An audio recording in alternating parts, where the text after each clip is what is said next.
नमस्कार दोस्तों, banker couple channel पे आप सभी का स्वागत है। आज हमारे साथ बहुत ही खास मेहमान है निखिल जैन। निखिल, बहुत बहुत स्वागत है आपका हमारे चैनल पे। Thank you sir. निखिल ने अभी हाल ही के अंदर आईबीपीएस पीओ क्लियर किया है और इसके साथ साथ ही उन्होंने आईबीपीएस क्लर्क भी निकाला है, एसबीआई क्लर्क भी निकाला है, आरआरबी पीओ भी निकाला है और आरआरबी क्लर्क भी निकाला है। तो इतनी सारी चीजें निकाली है कि मुझे भी नीचे देखना पड़ा, क्योंकि इतने सारे एग्जाम्स आपने क्लियर करे हैं। निखिल, अपन एक एक करके क्वेश्चन स्टार्ट करते हैं। सबसे पहले आप अपने बारे में बताइए कि आप कहाँ से हैं और आपने कैसे अपनी ग्रेजुएशन करी और उसके बाद कैसे इस फील्ड में आपका आना हुआ। Yes sir. सर मेरा नाम निखिल जैन है। मैं गुना डिस्ट्रिक्ट को मध्य प्रदेश से बिलोंग करता हूँ। मैंने अपनी स्कूलिंग 10th क्लास तक केंद्रीय विद्यालय से कंप्लीट की, जहाँ मैंने 10th क्लास में 9.4 सीजीपीए स्कोर किया। उसके बाद मैंने 12th क्लास एक प्राइवेट स्कूल से कंप्लीट की। मेरा बोर्ड सीबीएसई बोर्ड ही था, जहाँ मैंने 12th क्लास में 87.8% स्कोर किया।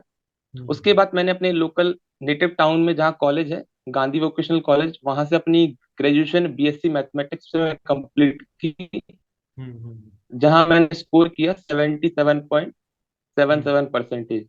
एंड हम्म मेरी ग्रेजुएशन सर 2021 में कंप्लीट हो गई थी। हम्म। उसके बाद मेरा ऐसा कोई प्लान नहीं था सर बैंकिंग वगैरह में आने का। अच्छा। मेरे को एक तरीके से मान सकते हैं कि फोर्स किया गया कि तुम बैंकिंग करो, ऐसा। क्योंकि मैंने कहीं ना कहीं 3 साल ग्रेजुएशन के मेरे लिए टीचिंग प्रोफेशन में जाने का प्लान था। मेरा इंटरेस्ट टीचिंग में था, तो इसीलिए मैंने फर्स्ट क्लास से लेकर 12th क्लास तक ग्रेजुएशन में कोचिंग क्लासेस पढ़ाई हैं। अच्छा। तो मैं कहीं ना कहीं अपने एरिया में बहुत फेमस कोचिंग क्लासेस थी मेरी। अच्छा। लेकिन दुर्भाग्यवश कोविड के कारण और बहुत सारे कुछ ऐसे सरकमस्टेंसेस क्रिएट हुए, जो मुझे कोचिंग क्लासेस बंद करनी पड़ी।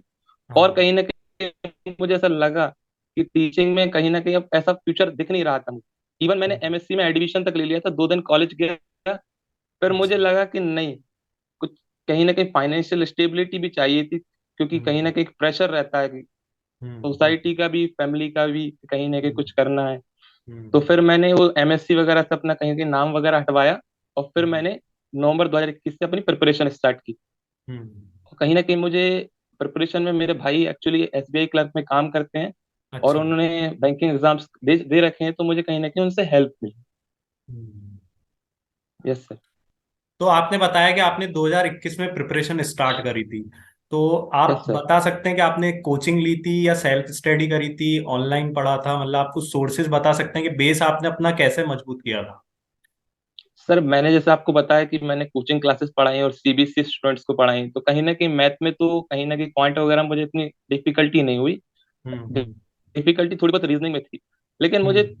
मेरा क्या कहीं ना कहीं एक, मान सकते हैं कि मेरी वीकनेस ये है कि मैं कहीं किसी के मतलब वीडियो वगैरह देख के पढ़ नहीं सकता। तो फिर ओके। मैंने खुद से स्टार्ट किया। धीरे हम्म धीरे करके पहले तो मार्क्स नहीं आते थे, फिर धीरे धीरे मार्क्स में बढ़ोतरी हुई। हम्म तो और आजकल तो क्या सोर्सेज वगैरह अवेलेबल रहते हैं यूट्यूब वगैरह पर, हम्म और भी हम्म किताब बुक्स वगैरह अवेलेबल, मेरे भाई की बुक्स थी, उन्हीं से मैंने प्रिपरेशन की। यस। तो बुक्स आपने कौन सी यूज करी थी? आप नाम बता सकते हैं, और मॉक टेस्ट का? Yes sir. Sir mock test तो मैंने सर सबसे पहले मैंने स्टार्ट किया था मॉक टेस्ट की, अगर मैं बात करूं, टेक्स्ट बुक से स्टार्ट किया था। कहीं ना ओके। कहीं बहुत इंपॉर्टेंट कंट्रीब्यूशन रहा टेक्स्ट बुक का मेरी जर्नी में। कहीं ना कहीं टेक्स्ट बुक में क्या, शुरुआत में इनिशियल अगर कोई व्यक्ति प्रिपरेशन कर रहा है, तो टेक्स्ट हम्म बुक में ये सबसे अच्छा रहता है कि कहीं ना कहीं सॉल्यूशन बहुत अच्छे दिए होते हैं। तो अगर हम्म कोई व्यक्ति प्रिपरेशन इनिशियली कर रहा है, तो मैं उसे हम्म। सजेस्ट करूंगा कि वो टेक्स्ट बुक की मॉक दे, क्योंकि ओके। उसे बहुत अच्छे सॉल्यूशंस मिल जाते हैं टेक्स्ट बुक में। उसके बाद हम्म मैंने और भी मॉक्स वगैरह परचेज किए। हम्म। मेरी जर्नी की सबसे इंपॉर्टेंट पार्ट है कि मैंने कभी भी ज्यादा खर्चा नहीं किया। ओके। मुझे मॉक्स वगैरह जैसे गाइडली वगैरह है, हम्म बायजूस हो गए, ऑलिव बोर्ड हो गए, सब कहीं ना कहीं मुझे कम कॉस्ट में ही मिल गए। इवन हम्म बायजूस और बाइडली का तो मुझे अंडर 100 रुपीज पर ईयर का मतलब सब्सक्रिप्शन मिल गया था, क्योंकि ऑफर ओके। वगैरह चलते रहते हैं। तो जैसे आप मॉक अब टेस्ट लगाते थे, तो मॉक टेस्ट की भी क्या होता है, एक अपनी स्ट्रेटजी होती है। कुछ बच्चे ऐसे यस होते हैं सर। कि वो मॉक टेस्ट स्टार्टिंग में लगाना चालू कर देते हैं, कुछ लोग पहले प्रिपरेशन करते हैं फिर मॉक टेस्ट लगाते हैं। और उसके अंदर भी फिर उसकी स्पीड बढ़ाना, क्योंकि बैंकिंग के पेपर में आपको ही पता होगा कि स्पीड और एक्यूरेसी दोनों बहुत मायने रखती है, और वो मॉक टेस्ट की प्रैक्टिस से निकल के आती है। तो आपने यस मॉक टेस्ट की अपनी कुछ स्ट्रेटजी शेयर कर सकते हैं कि कैसे इंप्रूव किया खुद को मॉक टेस्ट में? सर, अगर मैं बात करूं, मैं इतना टेक सेवी नहीं था शुरू से ही। तो अच्छा। मतलब कहीं ना कहीं मैं अगर बात करूं, मैंने मेरी प्रिपरेशन जब नवंबर 2021 में स्टार्ट की, तो मैंने जनवरी के लास्ट तक इवन एक मॉक भी नहीं दिया था, क्योंकि डर लगता था कि मॉक कैसे देंगे, कैसे फेस करेंगे। तो अच्छा। मैं, ये चीज तो पहली चीज होगी। इसके अलावा मैं सजेस्ट करूंगा कि पहले आप पूरा कंसेप्ट क्लियर कर लीजिए अपनी। अब हम्म ऐसा नहीं है आप मॉक दे रहे हैं, बोल रहे हैं कि हम्म एक्सपीरियंस के लिए मॉक दे रहा हूँ, तो ये सही नहीं है, क्योंकि आप जज ही नहीं कर पाएंगे अपने आप को कि आप हम्म कहाँ पे एग्जिस्ट कर रहे हैं, कहाँ स्टैंड कर रहे हैं। तो सबसे हम्म बेटर चीज है कि आप पहले प्रिपरेशन कर लीजिए ऑफलाइन, हम्म मतलब जैसे बुक्स के थ्रू कर लीजिए तो हम्म बेटर रहेगा वो। और पहले हम्म पूरे कंसेप्ट, इवन बच्चे मैथ में क्या होता है, अभी भी मैं ऑब्जर्व करता हूँ, बच्चों हम्म के पूरे क्वांट में क्या होता है, हम्म कंसेप्ट कंप्लीट है ही नहीं है ना, अर्थमेटिक किया, बस मॉक्स दे रहे हैं। मॉक्स देने से मार्क्स नहीं बढ़ेंगे, या दिन में 10 हम्म मॉक्स देने से मार्क्स नहीं बढ़ने वाले। आपके हम्म कंसेप्ट क्लियर होंगे तो आप इजीली आपके मार्क्स हम्म में इंक्रीमेंट हो जाएगा। हम्म। तो आपने यस। बताया कि जैसे आपने टेक्स्ट बुक से स्टार्ट किया था, उसके बाद फिर आपने ये भी बोला कि कंसेप्ट क्लियर होने चाहिए। एक चीज मैं पूछना चाहूंगा यस सर। कि स्पीड को लेके काफी ज्यादा सारी चीजें होती है कि स्पीड नहीं बढ़ पाती, बच्चों के कंसेप्ट तो क्लियर हो जाते हैं लेकिन वो जो स्पीड आनी चाहिए पेपर के अंदर, क्योंकि आजकल क्या होता है सेक्शनल टाइमिंग होती है, सेक्शनल कट ऑफ जाती है और पेपर का लेवल भी इन लोगों ने काफी हाई कर दिया है। तो आप यस सर। अपनी स्पीड को आपने कैसे बना के रखा और उसको कैसे इंप्रूव करते गए धीरे धीरे? सर स्पीड के लिए सबसे मैंने पहले बात की, कंसेप्ट तो क्लियर हो ही चुके थे, फिर मैंने हम्म सेक्शनल्स देना स्टार्ट किया। ऑलिव हम्म बोर्ड वगैरह पे, ऑलिव बोर्ड हम्म वगैरह हो गया, टेक्स्ट बुक, हर एक प्लेटफॉर्म पर सेक्शनल्स हम्म अवेलेबल रहते हैं। तो हम्म सेक्शनल्स दिए मैंने। सेक्शनल्स हम्म आप चाहे तो दिन में तीन, एक पर्टिकुलर सब्जेक्ट जैसे क्वांट के 3 दे सकते हैं। हम्म क्योंकि उसमें कहीं ना कहीं सेक्शनल्स, आप, अब ऐसा बहुत बार होता है कि हमें लगता है कि पूरा 1 घंटा क्यों दें मॉक देने में, हम्म तो सेक्शनल हम्म से क्या होता है, पर्टिकुलर टॉपिक वाइज टेस्ट भी रहता है, आप उनको दे लीजिए। तो हम्म उससे आपको पता चलता है कि हाँ मेरे इस टॉपिक में वीकनेस है या नहीं है। हम्म और मॉक की अगर मैं बात करूँ तो मेरे को, जैसे मेरे आज तक इवन मॉक्स में जितने मार्क्स नहीं आए उतने मैंने रियल एग्जाम में स्कोर किए। ओ जैसे मैंने अगर आईपीएस क्लर्क की बात करूं, I have scored 96.75 marks, and in okay. SBI clerk I have scored 93.75। तो काफी स्पीड तो अच्छा इंक्रीज स्कोर हो आया जाएगी धीरे धीरे आपका। जैसे मॉक। Yes sir. हम्म। आपने बताया कि एप्टी वाला पार्ट तो आपका पहले से स्ट्रांग था, क्योंकि आप कोचिंग क्लासेस यस सर। पढ़ाते थे तो वहां से आपको काफी मदद मिली। रीजनिंग का यस आपने सर। बताया कि वो भी इम्प्रूव हो जाती है, अगर एप्टी आपका स्ट्रांग होता है तो कहीं ना कहीं फायदा मिलता है, उसकी प्रैक्टिस से यस इम्प्रूवमेंट सर। होती यस सर। है।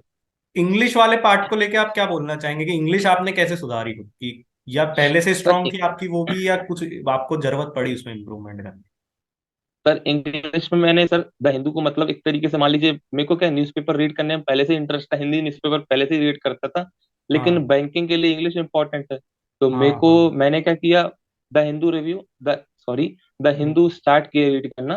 तो उससे हम्म बेनिफिट हुआ, उससे दो बेनिफिट हैं, इंग्लिश तो हम्म इंप्रूव हो ही रही है, हम्म। प्लस साथ ही जी। साथ मेरा कहीं ना कहीं जनरल अवेयरनेस का पार्ट था वो भी कवर हो हम्म जाता। तो मैं हम्म, हिंदू, द हिंदू को मैं कम से कम दिन में 3 से 4 घंटे और ज्यादा ही पढ़ता था, मतलब ओके। क्योंकि इंटरेस्ट था कि कहीं ना कहीं न्यूज पढ़ना है। हम्म। तो उससे आपको इंग्लिश में काफी मदद मिली बैंकिंग के पेपर? यस सर, मैंने आज तक कोई ग्रामर क्लासेस नहीं पढ़ी, कुछ भी नहीं पढ़ा, उसके बावजूद भी, जैसे अगर मैं आपको एक एग्जांपल दूं, मैंने आरआरबी पीओ के एग्जाम में 40 में से 37.5 स्कोर किया था इंग्लिश में। अच्छा, मतलब यस काफी सर। हाई मार्क्स है, क्योंकि इंग्लिश को लेके काफी बच्चों के मन में डर रहता है क्योंकि एप्टी रीजनिंग तो लोग सुधार लेते हैं लेकिन इंग्लिश में लोग कहते हैं कि स्कोर नहीं बन पाता है। ये चीज तो मैंने काफी देखी है। और जनरल अवेयरनेस के आपने क्या सोर्सेज यूज किए थे? क्या केवल न्यूज़पेपर ही आपने पढ़ा था या खुद के नोट्स बनाए थे या कोई मटेरियल आपने खरीदा था? कैसे पढ़ी थी जनरल अवेयरनेस और कितने मंथ सर की आप मैंने प्रिपेयर नोट्स तो करके नहीं, गए? सर नोट्स तो नहीं बनाए मैंने। अफेयर्स क्लाउड सबसे पहले मैंने क्या, सारे जो भी अलग अलग प्लेटफॉर्म्स होते हैं करंट हम्म अफेयर्स के, वो ट्राई करे एक एक कर कर। द हिंदू हम्म रिव्यू जो आता है अड्डा का, वो भी ट्राई किया, ऑल हम्म बोर्ड का भी आता है, लेकिन लास्ट हम्म में मैंने फिर अफेयर्स क्लाउड देखा जो मुझे एक अच्छा सोर्स लगा कि जिसके थ्रू मैं अच्छा स्कोर कर सकता हूँ। और साथ हम्म साथ मैं न्यूज़पेपर रीडिंग तो कर ही रहा था, तो दो सोर्सेस हो चुके थे। तो हम्म इससे कहीं ना कहीं मैं, और प्लस क्या होता है, जैसे अपन न्यूज़पेपर रीड करते हैं तो उससे गैसिंग पावर भी बढ़ जाती है। तो हम्म मेरे को कहीं ना कहीं दोनों से बड़ा फायदा पहुंचा सर। आपने बताया कि आपने 2021 से प्रिपरेशन स्टार्ट करी थी अपनी, तो कहीं ना कहीं आपने कहीं फेलियर भी फेस किया कभी के मतलब, और उससे क्या चीज सीखी आपने? सर सबसे पहले जैसे मैंने बात की आपसे कि नवंबर से स्टार्ट की प्रिपरेशन, हाँ। जनवरी में मॉक स्टार्ट किए तो शायद से मार्च के करीब ईएसआईसी यूडीसी का एग्जाम भी था और आरबी असिस्टेंट भी। तो ठीक है। ईएसआईसी यूडीसी में तो मेरा प्री क्लियर हो गया था, वो भी हम्म 3 या 4 मार्क्स से ज्यादा थे मेरे कट ऑफ से। लेकिन हम्म जब मैंने आरबी असिस्टेंट दिया तो उसमें कहीं ना कहीं फेलियर था। आरबी असिस्टेंट और इसके अलावा ईसीजीसी पीओ जो एग्जाम था, दोनों में मैं क्वालिफाई नहीं कर पाया था सर। तो उस हम्म समय मुझे फेल होने के बाद ये चीज समझ में आ गई थी कि जो मैं एफर्ट्स लगा रहा हूँ वो कहीं ना कहीं कम है अभी भी। मुझे हम्म और मेहनत करने की जरूरत है, कहीं ना कहीं कंपटीशन लेवल बहुत हाई हो चुका है। हम्म ये चीज हम्म समझ में आ गई थी, तो फिर मैंने अपनी प्रिपरेशन, क्योंकि कहीं ना कहीं ये बोलते हैं कि घायल घायल शेर है वो और खतरनाक होता है, तो वही वाली हालत थी कि कहीं ना कहीं हम्म एक बार चोट लग चुकी थी, समझ में आ चुका था सर। और वीकनेस भी समझ में आ गई थी कि कहाँ काम करना है। निखिल, आपने जैसे आईबीपीएस पीओ भी क्लियर किया है और आईबीपीएस क्लर्क क्लियर किया है, एसबीआई का भी क्लरिकल क्लियर किया है, तो काफी लोग ये बोलते हैं कि अगर आप पीओ की तैयारी करोगे तो क्लरिकल ऑटोमेटिकली आपका अच्छा हो जाएगा।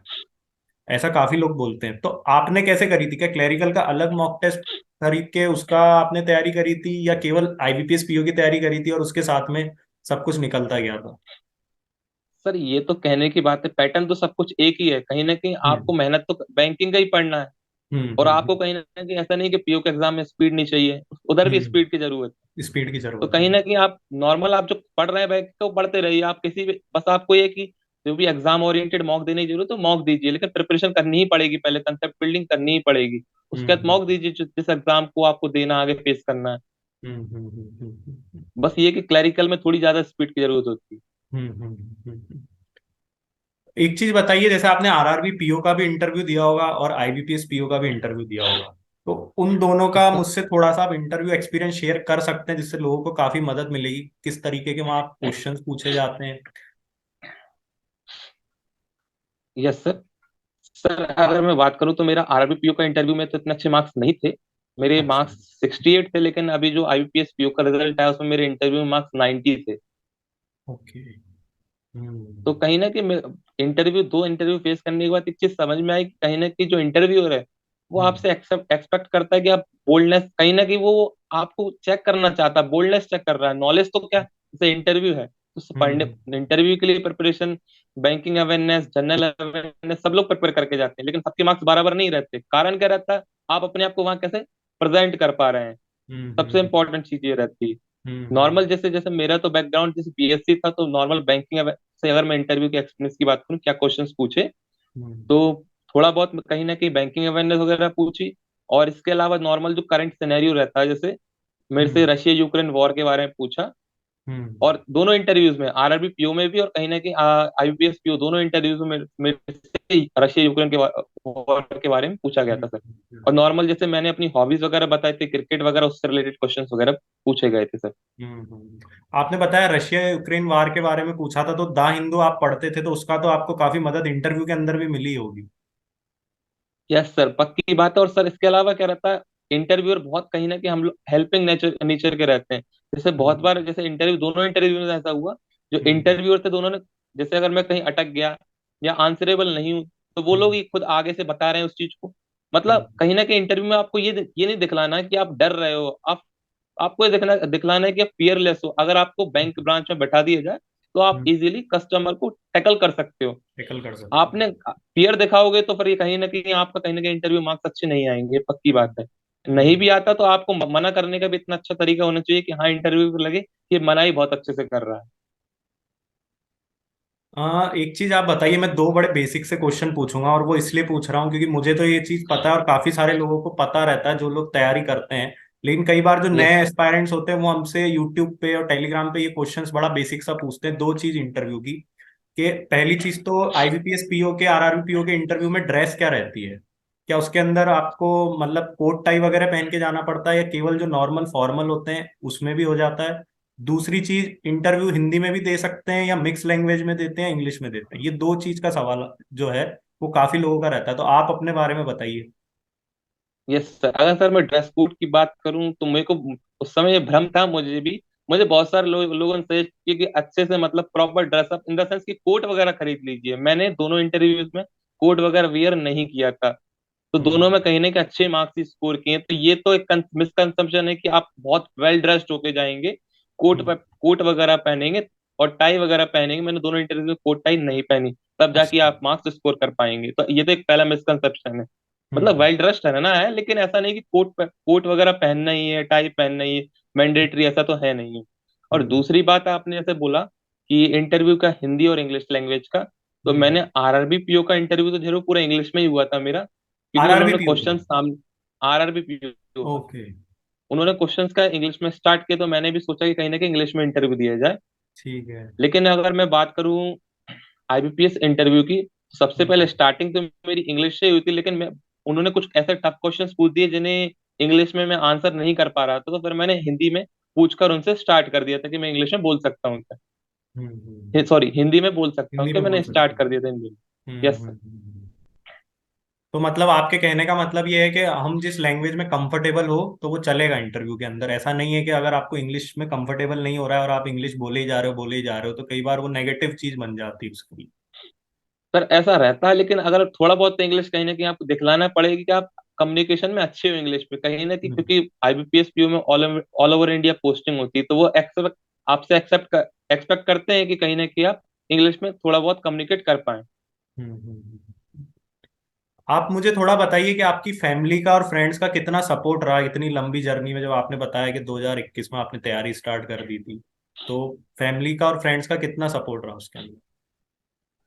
सर कहीं ना कहीं फैमिली का सबसे बड़ा कंट्रीब्यूशन रहा, कहीं ना कहीं उन्होंने कभी ऐसा महसूस नहीं होने दिया कि कोई फाइनेंशियल कुछ प्रॉब्लम है या कुछ। उन्होंने हमेशा सपोर्ट का किया, मैंने बोला कि मुझे ये चाहिए तो उन्होंने वही ला के दिया, या कुछ भी मतलब फाइनेंशियल मुझे कभी प्रॉब्लम नहीं होने दी। और इमोशनली भी अगर मैं बात करूं, जैसे बहुत बार क्या, शुरुआत में मैं एग्जाम्स वगैरह दिया तो बहुत फियर रहता था, बहुत ज्यादा डर कि कैसे क्या होगा, बहुत कंपटीशन है, लेकिन मेरे फैमिली फैमिली ने मुझे कहीं ना कहीं इमोशनल सपोर्ट भी प्रोवाइड किया।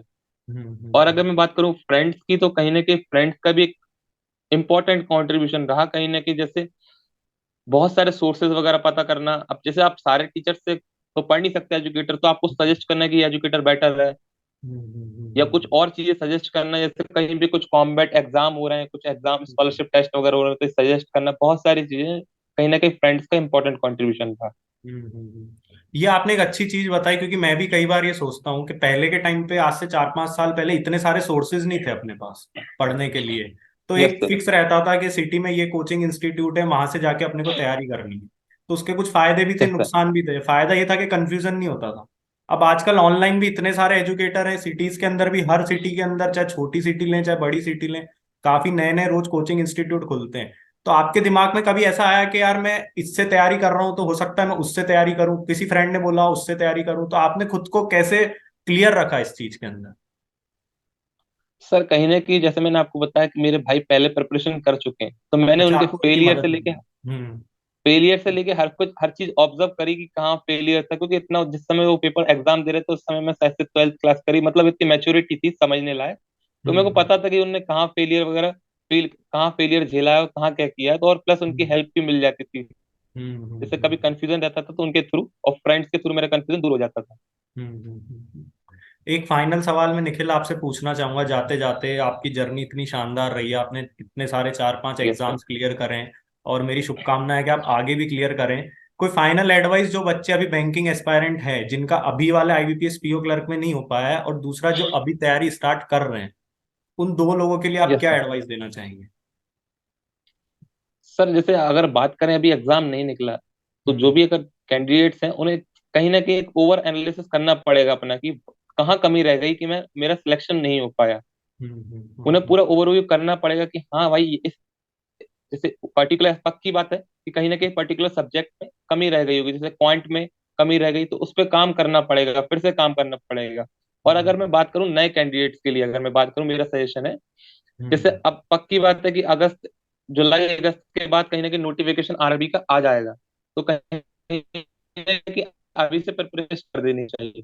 प्री की तो कर ही रहे हैं। सबसे बड़ी गलती कैंडिडेट्स करते क्या है कि जब उनका प्री क्वालिफाई हो जाता है उसके बाद वो मेंस की प्रिपरेशन स्टार्ट करते हैं।